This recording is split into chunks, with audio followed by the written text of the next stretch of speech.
Good morning and welcome to My Left Ear.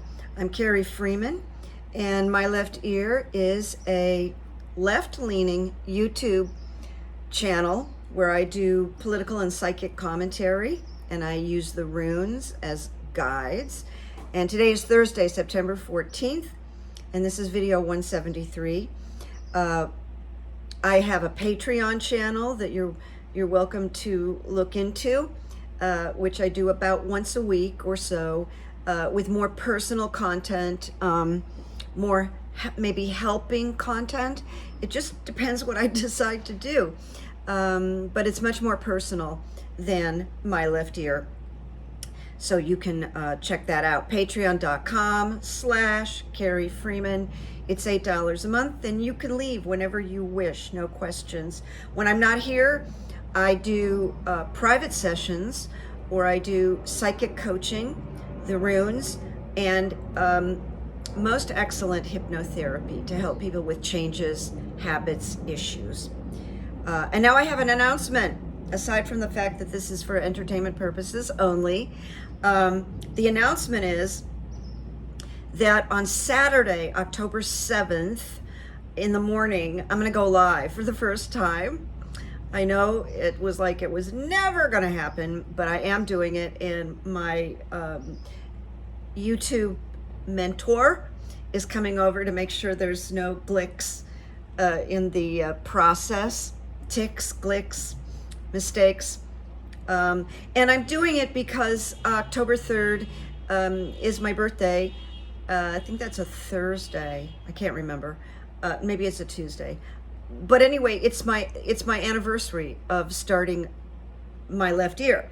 I launched it 3 years ago on October 3rd, my birthday, and I did it because I thought, well, that would be memorable, and then I could celebrate with my friends. So mark it down, Saturday, October 7th. It's going to be in the morning Pacific time. I have to talk to my mentor, Patrick, and see what time he can come over. So I will let you know, but it is going to be in the morning. And I'm a little nervous about it, but I'm excited about it too. So there you go. All right, so I have a lot of stuff today, and I tried to put it in some kind of sequence, but here we go, all right? Here's something that I'm very pleased about, all right? We're not hearing a lot about it, but yours truly is very pleased about this. A federal judge in Texas has ordered Governor Greg Abbott, the devil, to remove the barrier in the Rio Grande, and has enjoined him, which I guess is a legal term, meaning prevented him from building any more. Thank you, DOJ. So I went to the runes because personally, women and babies died through these contraptions, the barriers that they built, and very ugly. I don't know that there's a pretty death, but these are really ugly, torturous deaths. So I asked the runes, will Greg Abbott be charged for murdering immigrants? And I really mean it. I think he's guilty of murder myself.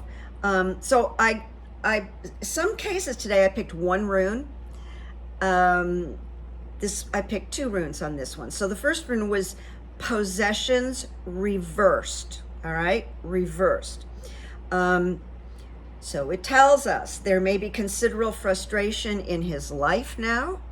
He may stand helplessly and wait while everything he has worked for dwindles away. So this may be a turning point for Greg Abbott, because he deserves the worst. Horrible, horrible man. He and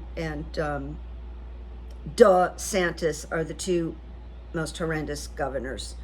And then there's maybe this Ivy lady in the Deep South. She's horrible too.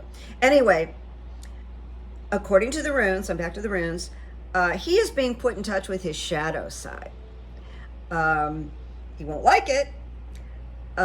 For him, doubtful situations are abundant.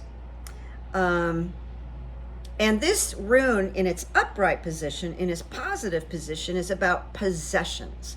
So this is about losing status or possessions. So I think this last prank with those barriers in the water are starting a downward spiral for Greg Abbott. All right. Well, then I picked a second one, and it was opening, but not in a reversed position. Opening. And this is a rune of renewed clarity, dispelling darkness that has shrouded some part of life. And he's the darkest character, right? So this rune speaks of the morning activities, embarking on a new path. It states the more light you have, the better you can see what is outmoded. So I just want to say, based on this rune's response, I think now Greg Abbott is going to be in a bit of a downward cycle. Now, we're moving on to President Joe Biden's so-called impeachment. I know it's ludicrous, but I'm going to cover it here because that's what's going on. So there's a very distinguished man, Norm Eisen. He's an American attorney, author, and former diplomat. He's a senior fellow in governance studies at the Brookings Institute and a CNN legal analyst. Very esteemed guy. So Eisen says Kevin McCarthy cannot unlock impeachment superpowers without evidence. You know, that's one of my favorite words, evidence. But the GOP reps have looked and looked, and there isn't anything against Joe Biden that they can find to impeach. So this inquiry is fatally flawed legally and actually. Okay. So I threw runes. I got one. Was all I needed. Sometimes that's just the way it is. It's like, okay, got the answer. And I asked, will McCarthy's GOP be successful in impeaching Joe Biden? And I got like the coldest, chilliest rune in the deck. Stand still. Stand still. I've talked about it before. It's cold. So standstill says, no, they won't be successful, because the message with standstill is the winter of your spiritual death is upon you. And you know, many people feel that the GOP is like going into a death cycle right now. So this is, and McCarthy is like, what is this saying? Trying to play two sides towards the middle. Not going to work out. So now I'm going to move on. I've been, this is a big interest of mine personally, and that is the members of the House and the Senate who were insurrectionists that helped set this up, plan it, and support it. I think there's 10 or 11 of them, I'm not sure. So I asked the runes, will the House and Senate seditionists be indicted? I also asked a patriot on Twitter who's a very experienced criminal attorney, and he will usually answer my questions, and he did. But this is what I picked up when I asked the runes, will the House and Senate seditionists, insurrectionists, be indicted? I got the rune harvest. And harvest is a rune of beneficial outcomes.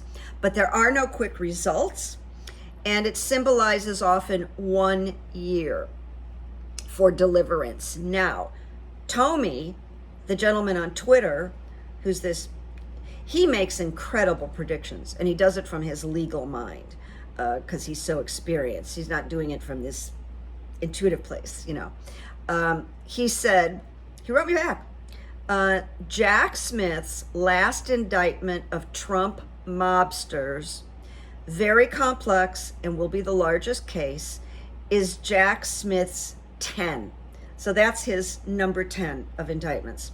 That will indict the evil 11, those are the House and Senate people I'm talking about, and confessed Senator Ron Johnson of Moscow District. Tommy wrote, I do not expect Jack Smith's 10 to be ready for indictments until around year 2025 or later. Now, the rune that I picked speaks of a year. Harvest. It's good news. Even if we have to wait, it's good news because these people have to go. And my left ear thinks it won't be later than 2025. One of the reasons is that the speed at which Jack Smith and his colleagues produce outcome. All right, moving on. Fulton County, Georgia. Now, I'm just going to tell you from watching all the pundits, smart people, people are still a little confused. Even the people on TV are a little bit confused. So thus, I don't have clear-cut answers yet. They're in the middle of what my tribe calls a mishigas, which is like word for a mess. It's Jewish slang. So this judge, who's getting very good marks, by the way, what's his name? Scott McAfee, M-C-A-F-F-E-E. Judge McAfee are working together. He's getting very good reviews from, even though he's part of the Federalist, he's just doing a grand job. Very confident, very measured, very centered. I'm happy with him. Now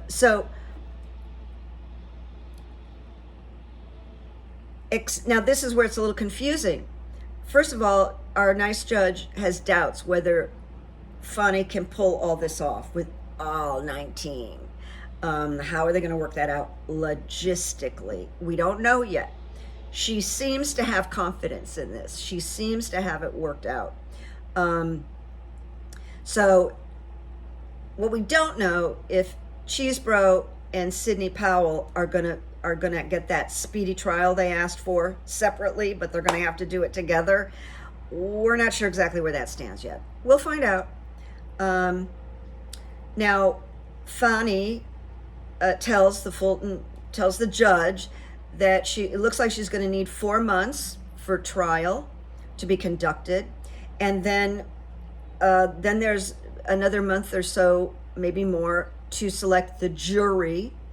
And she says right now she has 150 witnesses on standby.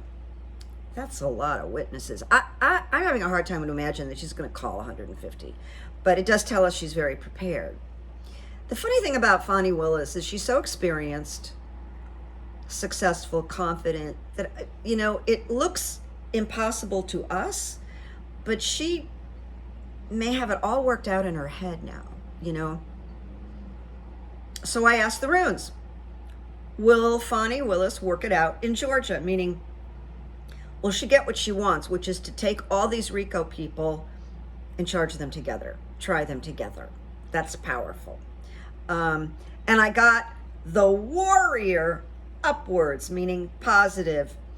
And it says this rune has a sword-like quality that enables her to cut through the old, the dead, and the extraneous. So I feel good about Fani, okay? And I like this rune a lot.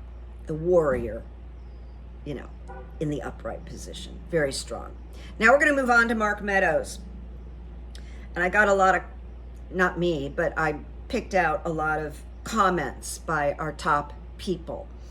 So Mark Meadows has been clawing to get this RICO, get him out of Georgia and into the federal about the RICO. But he was denied that motion. And it's pending appeal. That much I don't know too much about, the appeal. So we got to wait on that. That's part of this mishigas. Meadows' loss appears to doom. And by the way, this is Neil Katyal that's saying this, by the way. Should have told you that. Meadows' loss appears to doom any attempt by Trump to move the Georgia case to the federal court. The Constitution does not provide any basis for executive branch involvement with state election and post-election procedures. So this is a win, according to Neil, for transparency and American cameras in Georgia. Now, moving on to Ari Melber on Meadows. The judge, at the end of his opinion, said his ruling doesn't directly control any other defendant's removal action. He said, the judge, but it's very hard, if not impossible, to see how any executive branch removal action could succeed given the reasoning. And he wrote, he said, it's dead, as it very well should be. Then Jill Wine-Banks said neither Meadows or Trump have a good chance of prevailing on removal motion. And that's just removing them from Georgia and getting them over to DC. Overturning election on false fraud claims, violence, bad legal theories, and fake electors are crimes so not in the job description, and the Constitution specifically gives president no role in election, so not his job. All right. Now, this is really interesting that caught me. I saw Ari Melber do this, and then I went back and looked at it this morning. And it really gave me like a whoosh of good energy, and maybe it will give you a whoosh of good energy too. It's about Taylor Swift and the cross between culture and politics now. So in 2020, she said to her manager and her father, and it's on tape in her dressing room, "This is not your dad's Republican Party anymore." And then she got more active, quiet for a long time. Now she's very much for democracy against Trump. So Ari pointed out that Taylor has over 10 times the followers of any cable news networks. Okay? She has many more, 10 times the amount. She has 100 million viewers via streaming and Spotify and other platforms. So just let that sink in for a minute, how big she is. It's tens of millions, all right? And she's talking this stuff on stage now to her giant audiences. And, you know, when Taylor Swift says, "I want you all to register to vote," they go register to vote. I mean, they love her because she treats her fans really well. If she says, "You need to vote blue," you need to vote blue, they will go vote blue. So think about her influence with Gen Z and all those young people that are coming of age to vote also. So I want to say, not only is Taylor Swift like a musical genius, but look at what she's positioning to do, and it's really powerful. So hold on to that, because it's not talked about much. Hold on to that. Now, this is really cool news too. Ginny Thomas, our old friend Ginny Thomas, who's a flat-out insurrectionist and up to no good, married to Clarence Thomas, who's crooked. She's partnered with a man named Leonard Leo, and you might have heard his name in passing. He is an American lawyer and real serious conservative legal activist. And he was the longtime vice president of the Federalist Society, and he's currently with a man named Stephen Calabrese, the co-chairman of the organization's board of directors. So he's still connected with the Federalist Society, very much. So Leonard Leo has been instrumental in building a network of influential conservative legal groups funded mostly by anonymous donors. He assisted Clarence Thomas in his Supreme Court confirmation hearings that led to the support of John Roberts, Samuel Alito, Neil Gorsuch, Brett Kavanaugh, and Amy Coney Barrett. But they have Ginny Thomas and Leonard Leo have accumulated massive amounts of money, and it appears that that's being investigated. The money is being investigated. So every time I think Ginny is going to get a pass of some kind, something new comes up, and she's a very serious insurrectionist. So we'll keep an eye on that, but I'm so happy about that. All right, so here we go. You may know this by now. Mitt Romney is not running again. He's checking out. And he's written a memoir. It's going to be out in a week or two, where he's written some pretty shocking things. One of the things that he's letting us know is that privately, when the GOP is listened to Donald Trump talk, and he'd leave, they, blah, blah, blah, blah, blah, and then he'd leave the stage, and they'd all jump in on how much they hate him. So Mitt is outing that little secret. They can't stand him. Now, this is very enlightening and very disappointing about Mitch McConnell. I mean, there's a lot to be disappointed about Mitch McConnell. I don't care about him.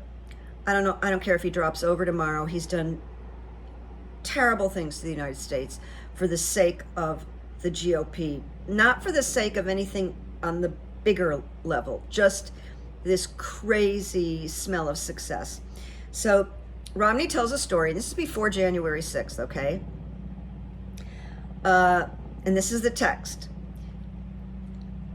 This is from Romney to Mitch McConnell, direct text, okay? In case you have not heard this, I just got a call from Angus King, who said that he had spoken with a senior official at the Pentagon who reports that they are seeing very disturbing social media traffic regarding the protests planned on January 6th. There are calls to burn down your home, Mitch, to smuggle guns into D.C. and to storm the Capitol. I hope that sufficient security plans are in place, but I am concerned that the instigator, which is the president, is the one who commands the reinforcements to D.C. and Capitol Police, commands the reinforcements that the D.C. and Capitol Police might require. Mitch McConnell did not respond. He did not respond. Is that unbelievable? It's unbelievable. So who knows? There might even be an investigation into Mitch McConnell if he doesn't croak. And now, Elon Musk. Elizabeth Warren, who I really like, is now calling for a full investigation into Republican billionaire tech bozo. That's the story. Elon Musk, after it was revealed that he abused his control of Starlink to sabotage the Ukrainian war effort against Russia.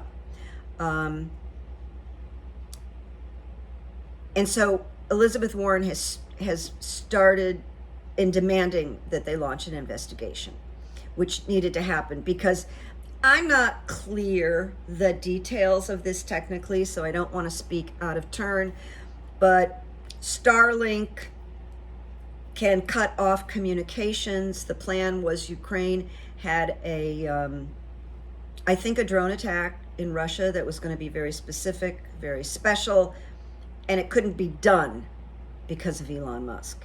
And I think this has happened twice now. So let's keep an eye if there is an investigation. We'll have to see, but it's very serious. It's a private citizen with a lot of money inserting into this war on behalf of the Russians. It's insane, right? All right. Now, Trump put out a communication that he's not doing it yet, so it's a little weird, but he's planning on asking the DC judge, Judge Chutkan, to recuse herself from the case. And I do not need to throw a rune on this. It won't happen. My left ear, it won't happen. Carrie, it won't happen. It's just his thing to delay. And he claims that she's already very visibly partisan. And the weird thing is, this request goes to her. It doesn't go to some other, district or judge or something. It goes to her. You're not doing it. And I don't know if you know this, but the Proud Boy leader, Enrique Tarrio, revealed, ever since his sentence, that he cooperated with the FBI. Moreover, sources disclosed that Tarrio was upset that Donald Trump did not provide the expected financial assistance for his legal fees. Figuring it out. And Tarrio admits that he thought the 2020 election was not stolen. So why did this guy ruin his life? He'll probably be interviewed on 2020 or something next year. And in Iowa, I don't know if you knew this, but it was it a Redskins game? I'm sorry, I'm not a football person, but there was a football game in Iowa, and Trump was in the stadium and he got booed. Very, very badly. He got booed, which was just heaven for most of us. And this is small right now, but it could explode. That emails were unveiled between General Flynn, ex-general, and Trump about making nuclear weapons deals that would bring them a lot of money, and this would be in connection with Putin after the 2020 election. My left ear thinks this is going to get investigated further. I'm amazed at the brilliance of these investigations and what they're able to find out. I mean, I think it's mind-blowing, the information that they're able to cull. I want to say thank you to all the good ones. And Kristen Welker, who's taken over for Chuck Todd on Sunday mornings this week. I can't remember the name of the show because I don't like Chuck Todd, so I never watch it. And her first guest is going to be Donald Trump. One of the worst ideas I've ever heard of, to be honest with you. Oh, I think I've got a call coming in a minute. So I'm afraid to start my good evidence. I'm going to hold my good evidence, okay? Because I have a phone consult coming in. But I'll share it with you next time. It's really cool. I'm going to go with my quotes right now. This is by a therapist who specializes in narcissism, so on and so forth. And her name is Nicole LaPercola. And it's very simple. She says, not everyone is seeking to grow or change. Adjust accordingly. That's her advice. She's very good. I've read a lot of her stuff. She's very good. She's probably a great therapist. Not everyone is seeking to grow or change. Adjust accordingly. And I know personally this to be a true thing, okay?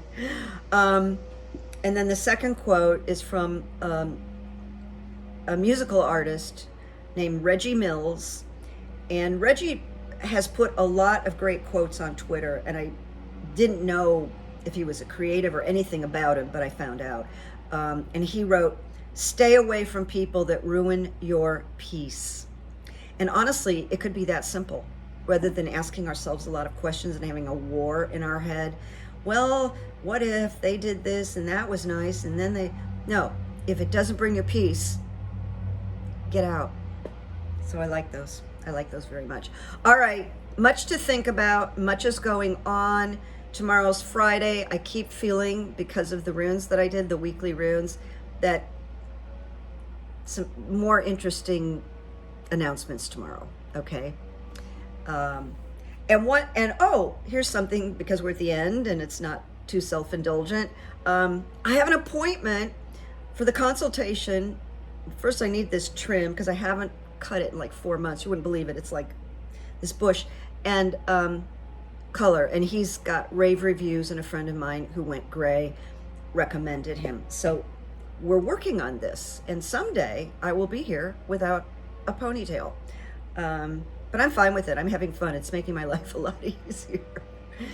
All right, so go out there, make peace, make good memories, and we'll talk very soon. And I've got a couple of new Patreon people that signed up. I'm so excited. Thank you. And the wonderful, letters I get from many. And then write down Saturday, October 7th. So you can maybe be part of the live chat. So there you go. Bye-bye now. Bye-bye.